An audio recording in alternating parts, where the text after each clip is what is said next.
Всем аквариумистам и не только привет! Сегодня будет видео о запуске мною 100-литрового аквариума. И не просто аквариума, а аквариума на земле. Я подробно расскажу и покажу, как и почему именно так я запускал аквариум. И какие возможные особенности запуска аквариума на земле. Впрочем, как и запуск любого другого аквариума. Вы увидите, как менялся аквариум и что происходило с ним на протяжении 10 дней. А также узнаете, как менялись параметры воды на этом протяжении времени.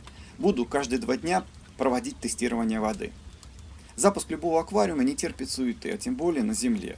В начале ролика вы увидите мой 260-литровый аквариум с содержанием без подмен воды более 27 месяцев перед тем, как мне придется его через несколько дней серьезно прополоть и пересадить часть растений из него в новый аквариум на земле. Что с ним будет, не знаю. На канале есть много роликов, раскрывающих подробно те или иные понятия, используемые мною. Ссылки на них будут в выскакивающих подсказках или в конце видео, а также в описании под видео. А теперь приступим к теме ролика. Содержа все свои аквариумы без подмен воды и исследуя данный вариант содержания аквариума, подробно изложенный в одном из моих видео, я наткнулся на метод содержания аквариума без подмен воды на земле. Именно аквариум на земле, а не с подложкой из земли. Обратите на это особое внимание. Разница состоит в том, что самым важным условием аквариума на земле является объем используемой земли. И ее должно быть много, не менее 4-5 см, а лучше еще больше. Именно такой объем земли рекомендовал использовать Слава Юдаков, на практике очень широко исследовав и применив данный способ.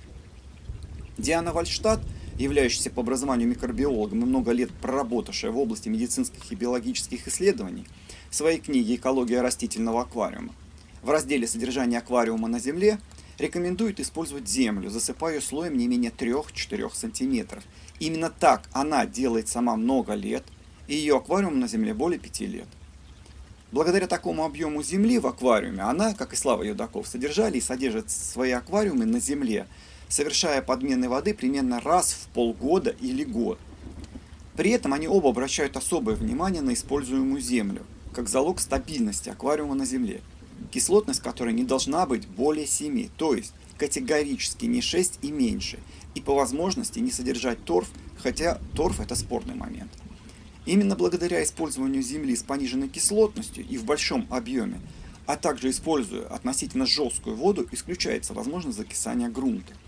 Как вариант земли для аквариума рекомендуется использовать обычный чернозем с отсутствием примеси глины и торфа, который без какой-либо дополнительной обработки помещается в аквариум, а сверху присыпается каким-либо минеральным грунтом. Причем именно в таком аквариуме допускается, а некоторыми даже рекомендуется использовать так называемые фонящие грунты, то есть грунты, вызывающие повышение жесткости воды. Как вариант, некоторые в землю добавляют коралловую крошку или измельченные ракушки для исключения вероятности закисания того же самого грунта. Сифонка грунта в таких аквариумах не допускается или допускается исключительно поверхностная, без растревоживания верхнего слоя грунта. При достаточном количестве растений и их активном росте на земле исключается необходимость подмены воды, и в аквариуме отсутствует процесс накопления нитратов и фосфатов. Рост растений в аквариумах на земле происходит даже при минимальном освещении, без необходимости использования дополнительной подачи СО2 и тем более удобрений. При этом Диана Вальштадт никаким образом даже не ограничивает кормление своих рыб и утверждает, что в таких аквариумах не требуется мощная фильтрация. Вот что надо обязательно знать про аквариум на земле и его запуск, но это теория, а как оно там будет, проверю на практике. Теперь переходим непосредственно к запуску аквариума на земле.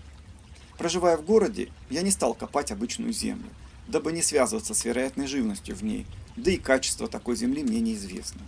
Обойдя все возможные магазины, я не нашел в продаже обычного чернозема или грунта с кислотностью от 7 до 8. Поэтому купил 3 варианта грунта со значением кислотности в среднем от 6 до 7 и просто их перемешал. Что меня порадовало, купленная земля была максимально похожа на чернозем с минимальным количеством торфа и без какого-либо серьезного мусора. Параметры земли на экране. Здесь стоит обратить особое внимание на процентное содержание в земле нитратов и фосфатов. В 2 грунтах оно одинаково, примерно 400 мг на литр каждого. А в одном грунте фосфатов в 2 раза больше, чем нитратов, 150 на 75 мг на литр. Но концентрация зато существенно меньше. То есть, земля по содержанию микроэлементов совершенно отличается от пропорций Редфилда. Но сейчас не про это. Перемешанную землю в объеме примерно 16 литров я уложил слоем примерно 6-8 см на всю поверхность аквариума с увеличением к заднему стеклу. Некоторые, обращая на это внимание, рекомендуют укладывать землю, отступая несколько сантиметров от краев. Но лично я в этом не вижу смысла, а так я еще буду сам визуально наблюдать состояние земли. Для равномерности намокания земли я заблаговременно на дно аквариума налил немного воды. Так как грунт слишком рыхлый, я его придавил рукой и сверху засыпал обычным кварцевым грунтом фракцией примерно 2-4 мм, который использую уже больше 2 лет в других своих аквариумах. Самый что ни на есть обычный кварц и самый дешевый. Слой кварца получился примерно 2-3 см. В итоге общий слой грунта получился от 8 до 10 см, увеличиваясь по высоте от переднего стекла к заднему. После этого залил в аквариум отстоявшуюся и остывшую воду из горячего крана, частично перемешанную с водой из холодного крана в объеме примерно 20 литров воды.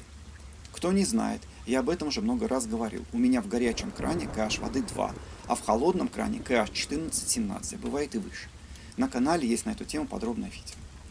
Также добавил примерно 300 мл рабочего раствора М-бактерий Байкала М1, который я уже использую в своих аквариумах более 2 лет, в том числе для запуска аквариума.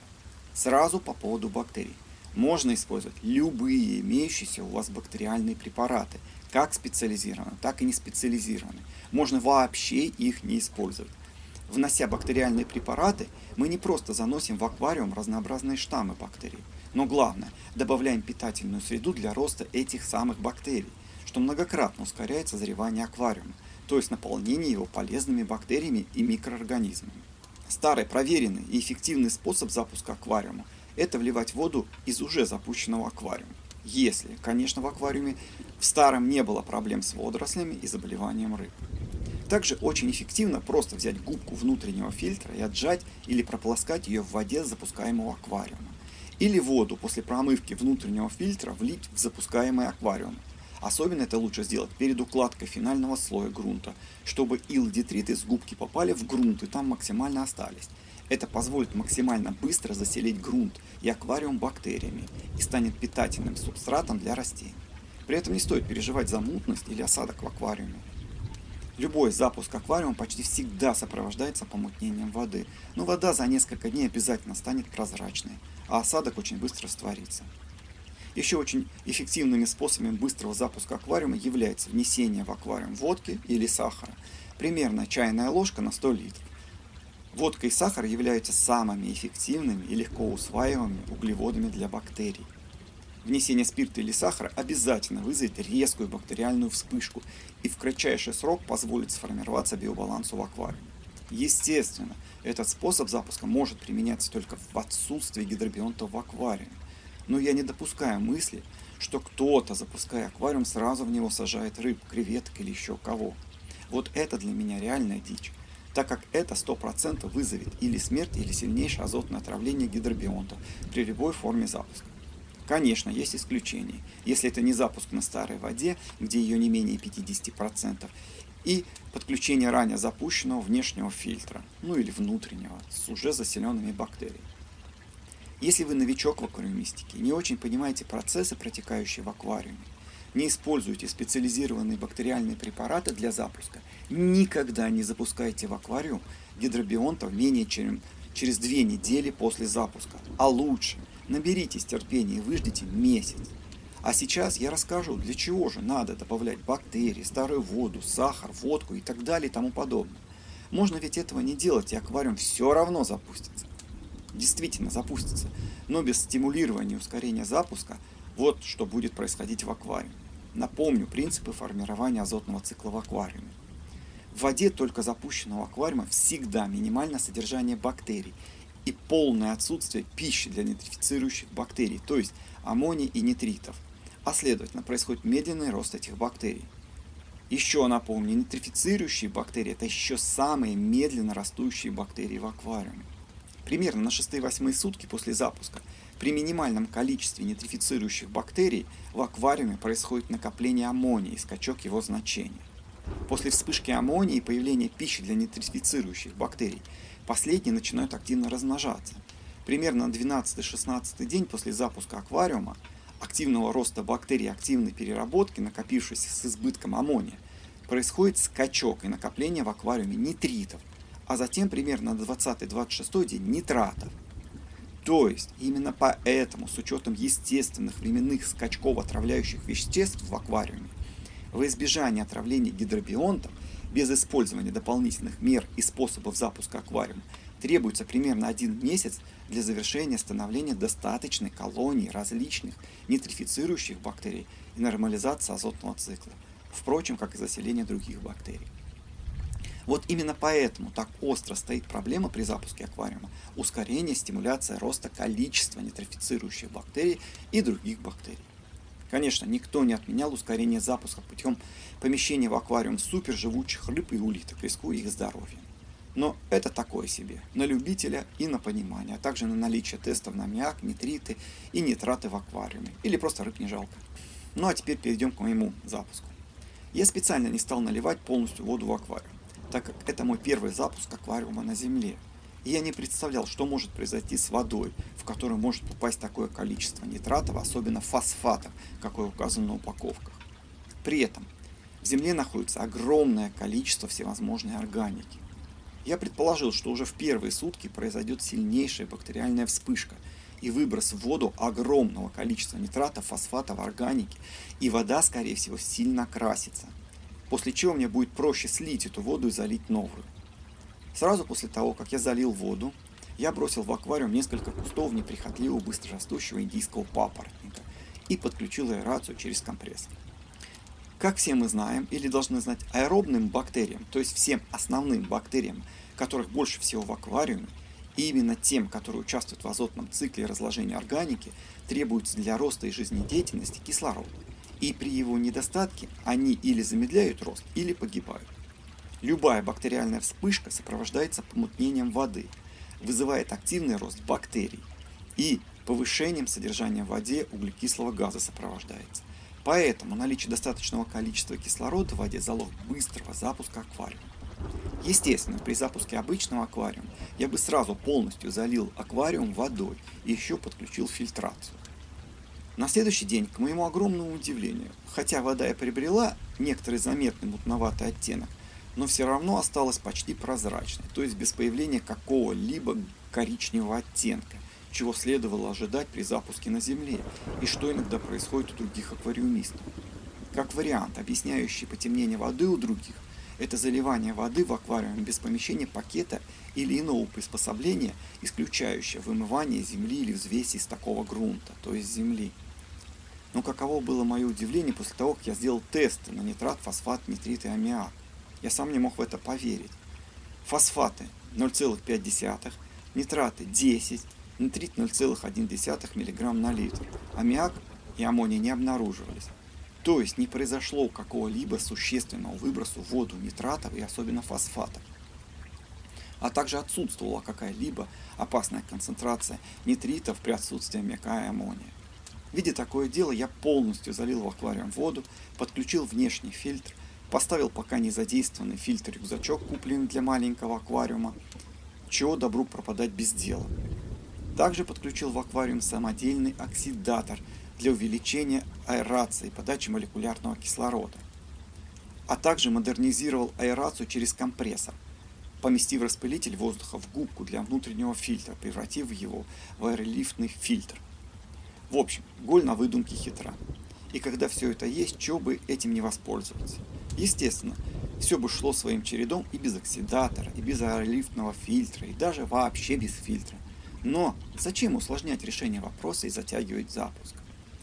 Так как при запуске аквариум нуждается в минимальном количестве света, и его малейший избыток повлечет возникновение водорослей, я временно установил в аквариум 10-ваттный светильник, купленный для аквариума на 40 литров. И с учетом того, что папоротник закрыл фактически всю поверхность воды, установил 8-часовой световой день. При обычном запуске и не имея столько плавающих на поверхности растений, никогда не устанавливайте такой световой день. Не более 5 часов в день и постепенное увеличение светового дня как минимум в течение недели, а то и месяца, в зависимости от вариантов запуска, мощности света, количества и требовательности посаженных растений. Также запустил в аквариум 8 улиток Хелен и 3 очень маленьких мальков гуппи. Просто других улиток у меня нет. Ампулярии в этом случае были бы лучшим вариантом. А вот на следующий день утром я обнаружил в аквариуме дичайшую бактериальную вспышку. Чрезмерная доза влитого раствора бактерий и большое содержание органики в воде из-за земли вызвали появление огромного количества слизи на всей поверхности аквариума, на грунте, стекле, корнях и листьях папоротников, в общем, на всем.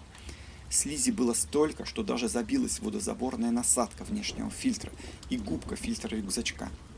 Кто не знает, поясню, это совершенно безвредная слизь представляет собой огромнейшие колонии бактерий. Ее можно часто наблюдать на коряках, вновь помещенных в аквариум. Эта слизь сама по себе пропадает за несколько дней, обычно 3-5 дней. Или ее с аппетитом поедают улитки или те же самые анцеструсы, впрочем, как и другие рыбы. На третий день после запуска я провел очередное тестирование воды. Результат оказался следующим. Фосфаты 0,5, нитраты 0, нитриты аммоний с аммиаком не обнаруживались. KH 6, pH воды 8. Таким образом, за 2 дня после предыдущего теста нитраты с 10 мг на литр упали до нуля, фосфаты остались на прежнем уровне, исчезли нитриты, аммиак и аммоний не появились. Я могу это объяснить очень просто. Бактериальная вспышка и огромный рост бактерий сопровождаются всегда потреблением и переработкой бактериями нитритов, нитратов, аммиака, аммония, о чем я многократно говорил в своих других видео. При этом бактериями также потребляется и фосфат, но в существенно меньшем количестве. Поэтому обнулились значения в воде нитритов и нитратов, а фосфаты остались на прежнем значении.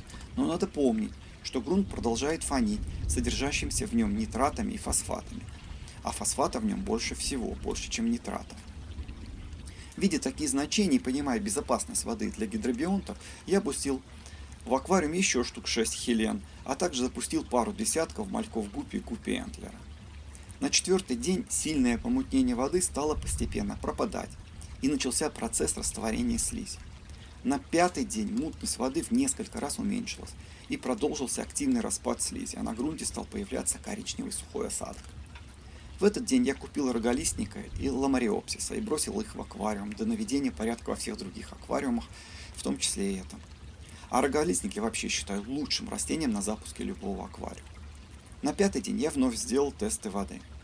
Значения фосфатов, нитратов, нитритов, аммиака и аммония оказались на нуле. То есть грунт перестал фонить, а бактерии выели полностью все нитраты, фосфаты, нитриты и аммиак. На 6-й день вода почти полностью стала прозрачной, а слизь полностью исчезла.